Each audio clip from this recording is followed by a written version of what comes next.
Hello guys, we are the Grouper and now, welcome to Laurel! So ngayon guys, nandito kami sa munisipyo ng Laurel at magtatanong kami sa mga tauhan dito sa nakakaalam ng story ng munisipyo ng Laurel.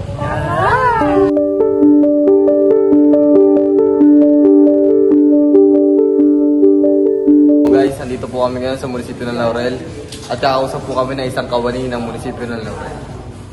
Morning po ma'am. Kami po ay from Tanawan Institute po and I am Paul po, si Ready Gonzales po, Anong course niyo mga kami po ay BS Scream 1D po, Criminology. Maaari po ba namin kayong ma-interview po sa aming katanungan na patungkol sa kung ano po ba inyong nalalaman sa kasaysayan ng Laurel bilang isang municipal tourism officer ng lugar po na ito.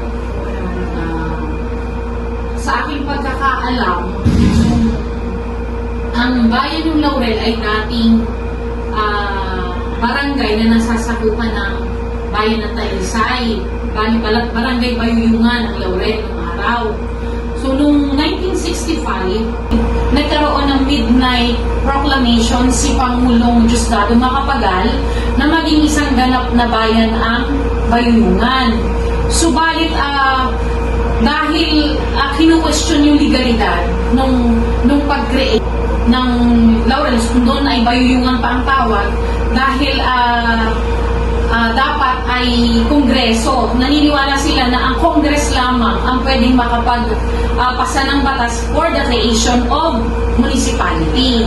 So, noong 1965, nabaliwala. Kumbaga ay sa legalidad, kaya noong June 21, 1969, doon talaga opisyal na nadeklara ang bayan ng Laurel, pangunguna ng ating mga ninuno, si Ginoong Jose Macaraig, yung dating Mayor Placido T. Amo. Sila ang ilan sa mga personalidad na talaga nagsikap na maging bayan ng Laurel. Tapos, sa kalaunan, karoon ng malaking pagbabago sa bayan ng Laurel. Kumbaga, unti-unti umuulat ang bayan ng Laurel. Sa lukuyan, noong 2023 yun ang pinagbasihan, ay na-classified as second class municipality. From third class, naging second class na ang Laurel ngayon. Ano naman po, sino po yung una pong mayor ng Laurel? Noong November 1971, ang kauna-unahang tumayong mayor dito sa bayan ng Laurel ay si Mayor Placido T. Amo. Yung current mayor natin ngayon ay si Lyndon Bruce.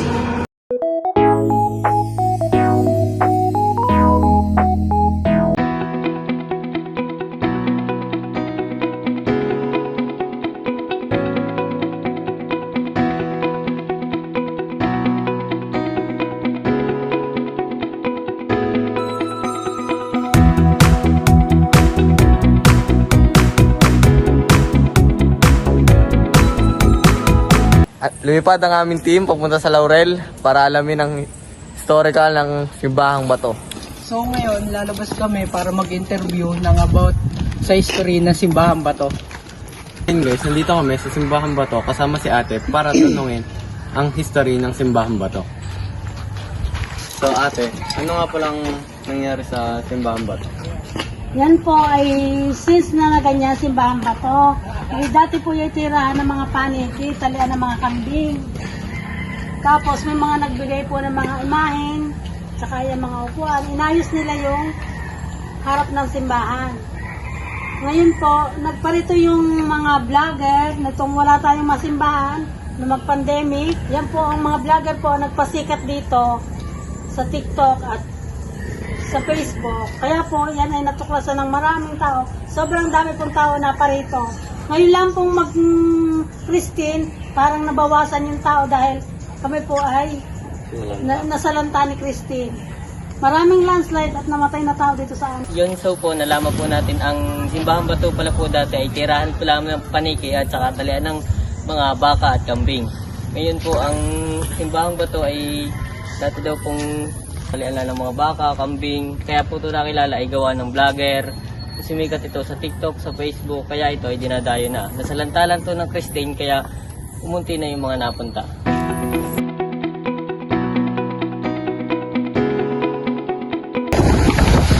So guys, nandito po kami sa Lawa ng Laurel at mag-isa po ako dito sa Dito nga po lang kami sa Taal Lake. Dinadayo ito dahil sa maganda at simoy ng hangin. Dito ito kukuha ang fresh water sa beans na tinatawag sa tamis. At sa ngayon guys, pinagbabawal na ng municipality ng Laurel na maligo dito sa lawa ng Taal dahil marami ng kaso na nalulunod at nawawala na tao. Fortunately, we haven't been able to visit some historical places here in Laurel. We aren't been able to show it to you guys, but we are providing some information about that certain places. Malagaslas Falls. Malagaslas Falls is situated between Barangay Paliparan and San Miguel Laurel, Batangas. The fresh water from Malagaslas Falls is crystal clear and safe to drink. Some hunts are already set up right beside the falls, which make it ideal for picnics and weekend getaways from a small group of friends and families. Malagaslas is derived from lagaslas, or swift flow of water, the sound the falls make when blowing and hitting the rock formations below. A few more trekking footsteps from the majestic Malagaslas is ang Bonobon Falls. Ang Bonobon Falls, located in Laurel, Batangas, is a serene waterfall known for its misty cascade, offering a refreshing escape into nature. Its name meaning drizzle reflects the gentle spray from its water. Tourists are welcomed with a light water spray because ang Bonobon has two water drop-offs.